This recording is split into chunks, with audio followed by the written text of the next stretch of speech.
अब ज़रा हम एक क्वेश्चन समझ लेते हैं जो अभी हमने कंडीशंस पढ़ी हैं।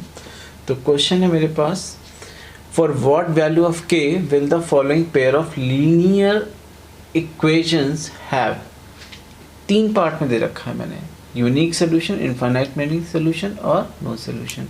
यानी कि मुझे हर केस में के की वैल्यू निकालनी है और 2 लीनियर इक्वेशन मुझे ये दे रखी है, k x plus 3y minus k minus 3 equal to 0, 12x plus k y minus k equal to 0। ठीक है, तो ज़रा देखते हैं कि स्टेप्स क्या हैं।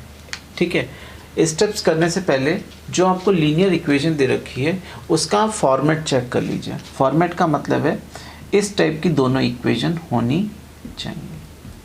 ठीक है, मतलब पहले x फिर y और फिर कांस्टेंट एंड आफ्टर दैट 0। तो अगर हम फर्स्ट इक्वेशन चेक करेंगे तो a1x प्लस ये b1y plus constant a2x b2y plus c2 is equal to 0, यानी कि अपने स्टैंडर्ड फॉर्म में है। और अगर स्टैंडर्ड फॉर्म में है तो इनके करस्पॉन्डिंग हम इक्वेशन लिख देते हैं जो इनकी स्टैंडर्ड इक्वेशन होती है, a2x plus b2y plus c2 equal to 0। ठीक है, अब चाहे मुझे ये करना हो, ये करना हो, ये करना हो, इन तीनों में कॉमन स्टेप है कि आप पहले a1 अपॉन a2 निकाल लीजिए। a1 अपॉन a2 आ गया मेरे पास k बाई 12। ठीक है, फिर निकाल लीजिए b1 अपॉन b2, ये आ गया मेरे पास 3 अपॉन k। फिर निकाल लीजिए c1 अपॉन c2, ये आ गया माइनस अपॉन माइनस, यहाँ पे माइनस माइनस हम कैंसिल कर सकते हैं, तो ये आ गया k माइनस 3 अपॉन k। ठीक है, तो ये मेरे पास a1 a2 b1 b2 और c1 c2 के रेशियोज आ गए। अब हम एक एक कंडीशन लगाते जाएंगे, ठीक है, और वहाँ से k की वैल्यू निकालते जाएंगे। तो k से 1 पहला पार्ट है, हम फर्स्ट पार्ट करने जा रहे हैं। फर्स्ट पार्ट में है हमारे पास यूनिक सोल्यूशन। तो ज़रा देखिए, आपको क्या करना है, यूनिक सोल्यूशन की कंडीशन लगा देनी है। तो what is the condition for unique solution, ये होती है condition, a1 upon a2 is not equal to होना चाहिए b1 upon b2। This is the condition for unique solution. What is a1 upon a2 हम निकाल चुके हैं, it is k by 12 is not equal to what is b1 upon b2, it is 3 by k। ठीक है, जैसे equality solve करते हैं ऐसे ही नॉट इक्वल टू सॉल्व करेंगे। तो क्रॉस मल्टीप्लाई करेंगे तो कितना आ जाएगा, k square is not equal to 36 और on taking square root both side. ठीक है, अगर आपको दोनों तरफ आप स्क्वायर रूट लेंगे तो k निकल आएगा। अब यहाँ पे कॉमन मिस्टेक ये होती है कि जब स्क्वायर रूट लिखते हैं तो यहाँ पे सिर्फ 6 लिखते हैं, जबकि हम स्क्वायर रूट लेंगे तो 2 वैल्यूज आएंगी, एक प्लस की और एक माइनस की। तो k is not equal two plus minus 6। ठीक है, स्क्वायर रूट लेंगे क्योंकि उल्टा करके देखिए, इसका स्क्वायर करेंगे तो k स्क्वायर आ गया, 6 का स्क्वायर करेंगे तब भी 36 आएगा और माइनस 6 का स्क्वायर करेंगे तब भी 36 आएगा। तो जब भी स्क्वायर रूट लेते हैं तो 2 वैल्यूज आती हैं। अब सवाल ये कि आंसर क्या है हमारा, यहाँ पे हमें मना कर दिया गया कि आप 6 नहीं लीजिए और k आप -6 मत लीजिए। अगर ये 2 वैल्यू हम ना लें कि यहाँ 6 ना डालें या -6 ना डालें तो हमेशा क्या देगा, यूनिक सोल्यूशन। इसका मतलब कि मेरा जो आंसर है, एक्चुअली अगर आप समझोगे आंसर क्या है, तो k is any real value except 6, -6। मतलब आप दुनिया में k की कोई रियल वैल्यू ले लीजिए, लेकिन सिर्फ और सिर्फ क्या नहीं लेंगे, 6 नहीं लेंगे और -6, क्योंकि 6 और -6 लेते ही यूनिक सोल्यूशन आपका ख़त्म हो जाएगा। ठीक है, तो ये हो गया आपका फर्स्ट पार्ट। ऐसे ही अब हम देख लीजिए इसका सेकंड पार्ट। सेकंड पार्ट में बोल रहा है हमसे इनफाइनाइट मैनी सोल्यूशन। तो इनफाइनाइट मैनी सोल्यूशन की पहले तो कंडीशन लगा दीजिए। व्हाट इज़ द कंडीशन, ये होता है a1 अपॉन a2। ठीक है, क्योंकि इनफाइनाइट मैनी सोल्यूशन है, लाइंस ओवरलैप करती हैं मतलब सेम होती हैं, तो ऐसे याद रखिएगा, तीनों रेशियो ही सेम होंगे। ये आपने लगा दिया, a1 upon a2 b1 upon b2 c1 upon c2 तीनों ही इक्वल है। अब ज़रा यहाँ आप वैल्यू डाल दीजिए। a1 अपॉन a2 की वैल्यू है हमारे पास k upon 12, is equal to कितनी है 3y इज इक्वल टू कितनी है हमारे पास k-3/k। ठीक है, अब ज़रा इसको सॉल्व करने का तरीका देख लीजिएगा, और आगे कभी भी ऐसा क्वेश्चन आएगा तो आप हमेशा देखिए कि अगर ये दो इक्वलिटी लिखी हुई है तो दो इक्वलिटी का मतलब ये है कि एक बार आपको ये वाला इक्वल लेके सॉल्व करना है और एक बार ये वाला, कोई भी दो पेयर ले सकते हैं। मतलब दिस इक्वल टू एक पेयर, दिस इक्वल टू दूसरा पेयर, ये वाला भी हम ले सकते हैं। ठीक है, ठीक है, समझ में आ गई बात? क्या क्या लेंगे, या तो ये ले सकते हैं या ये ले सकते हैं, ठीक है, या फिर हम ये भी ले सकते हैं। ठीक है, लेकिन इनमें से कोई दो ले लेंगे तो हमारा काम हो जाएगा। तो ज़रा देखिए, मैंने बीच में एक लाइन डाल दी है। एक बार तो मैंने ये वाला ले लिया, तो ये आ गया k/12 is equal to 3/k। यहाँ से मल्टीप्लाई करिए क्रॉस, तो k² आ गया मेरे पास कितना 36।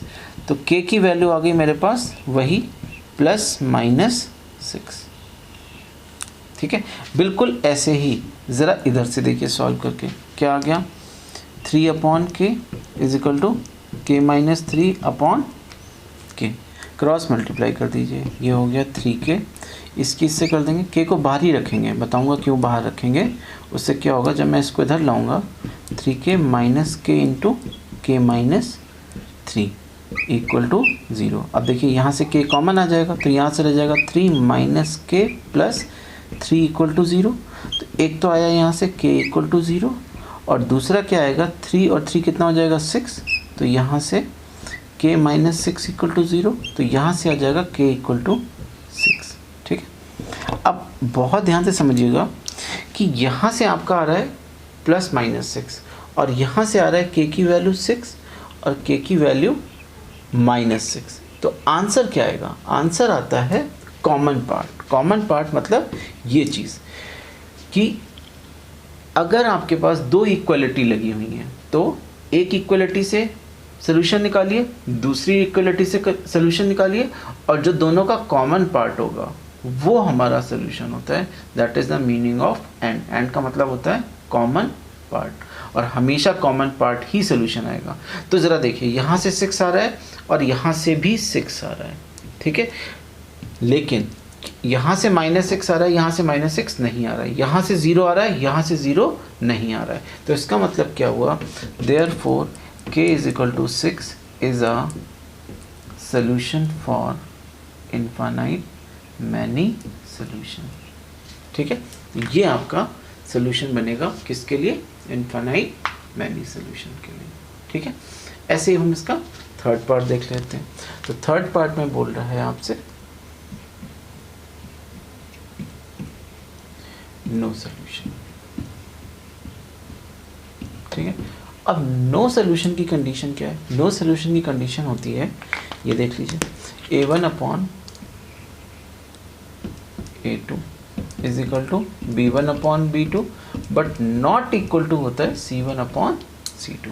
तो a1/a2 हमें मालूम है कितना है k/12, ये कितना है 3/k, ये कितना है k-3/k, लेकिन ये नॉट इक्वल टू। फिर से वैसे ही चलेगा जैसे हमने यहाँ पे करा था कि एक बार तो हम इक्वलिटी लेंगे, मतलब k/12 is equal to 3/k, cross multiply कर दीजिए, k² हो गया 36, तो k की वैल्यू 2 आ गई, क्या आ गई +-6। स्क्वायर रूट लेते हैं तो हमेशा +- लगाते हैं, लेकिन जब आप यहाँ से सॉल्व कर रहे हैं तो ज़रा देखिए वही नॉट इक्वल टू चलेगा, कितना 3k not equal to k into k-3।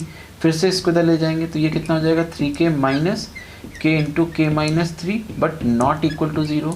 k common लेंगे तो 3 - k + 3 is not equal to 0। तो यहाँ से आएगा k is equal to not equal to 0 और यहाँ से आएगा k is not equal to 6। Now अब हम क्या लिखेंगे, देखिए ज़रा, ये देखिए यहाँ से तो आ रहा है k इक्वल टू 6, ठीक है, और क्या आ रहा है -6, यानी कि यही इन्हीं इक्वल टू लगा हुआ है, तो k इक्वल टू 6 होगा या -6 होगा, आंसर तो इन्हीं में से कोई होगा।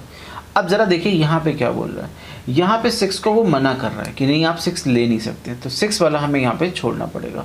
दूसरा क्या मना कर रहा है, k is not equal to 0, वो नहीं है।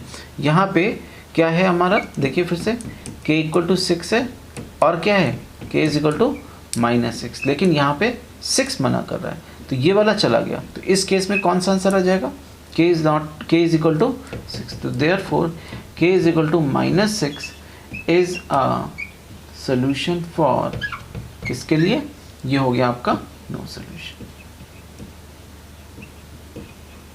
ठीक है, तो ये बहुत इंपॉर्टेंट बात है। इसमें आपने देखा कि यहाँ से भी ±6 आ रहा था और यहाँ से क्या आ रहा था 0 और 6 इक्वल टू लगे हुए थे। तो इक्वल टू के केस में कौन सा हमारा हो गया, k equal to 6 is a solution for किसके लिए, इनफाइनाइट मैनी सोल्यूशन के लिए। बट यहाँ पे ऑपोजिटली, यहाँ पे ±6 आ रहा है, यहाँ पे नॉट इक्वल टू, यहाँ पे 0 आ रहा है और 6 आ रहा है, लेकिन यहाँ पे क्या करें, k is not equal to 0 और k is not equal to 6। तो आपको ये दो चीज़ें छोड़नी पड़ेंगी। कहाँ से छोड़नी पड़ेंगी, यहाँ से। तो यहाँ पे 6 छूट गया, -6 रह गया, इसलिए हमने ये क्या लिख दिया -6। समझने का ना एक नंबर लाइन पे जो तरीका होता है वो बहुत अच्छा तरीका होता है। जैसे मैं बताता हूँ क्या नंबर लाइन का तरीका है। ये मैंने एक नंबर लाइन बनाई हुई है, ठीक है। यहाँ पे एक मार्क करा है मैंने 0, यहाँ पे एक क्या मार्क करा है, जो भी यहाँ से आंसर आ रहे हैं वो लिखिए पहले। 0 आ रहा है, 6 आ रहा है, और देखिए यहाँ पे क्या आ रहा है, -6 आ रहा है। तो देखिए नंबर लाइन पे प्लॉट कर देते हैं। यहाँ वाला 0, ये वाला 6, ये वाला 6 तो यहीं आ गया और -6 यहाँ आ गया। अब क्या करने वाले हैं, नॉट इक्वल टू 0 का मतलब समझ लीजिए, इसको 0 को काट दीजिए, ये तो नहीं होगा। फिर नॉट इक्वल टू 6, इसको भी काट दीजिए, ये भी नहीं होगा, ठीक है। इसका मतलब क्या हुआ, 0 नहीं है और 6 नहीं है, तो इसका मतलब 0 और 6 के बीच में कोई भी नंबर हो सकता है, 6 के बाद कोई भी नंबर हो सकता है, और 0 से पहले कोई भी नंबर हो सकता है। This is the meaning of this part. इस बात को बहुत अच्छे से समझ लीजिएगा कि not equal to 0, not equal to 6 का मतलब क्या है कि नंबर लाइन पे, नंबर लाइन क्या है मेरी, -∞ से +∞। ये x एक्सिस वाली नंबर लाइन है कि इस पे आप कोई भी वैल्यू ले सकते हैं, लेकिन क्या नहीं लेंगे, 0, क्या नहीं लेंगे, 6, ठीक है। ये तो हो गया आपके लेफ्ट हैंड का meaning. Now what is the meaning of right hand. इसमें हम बोल रहे हैं कि हम 6 लेंगे।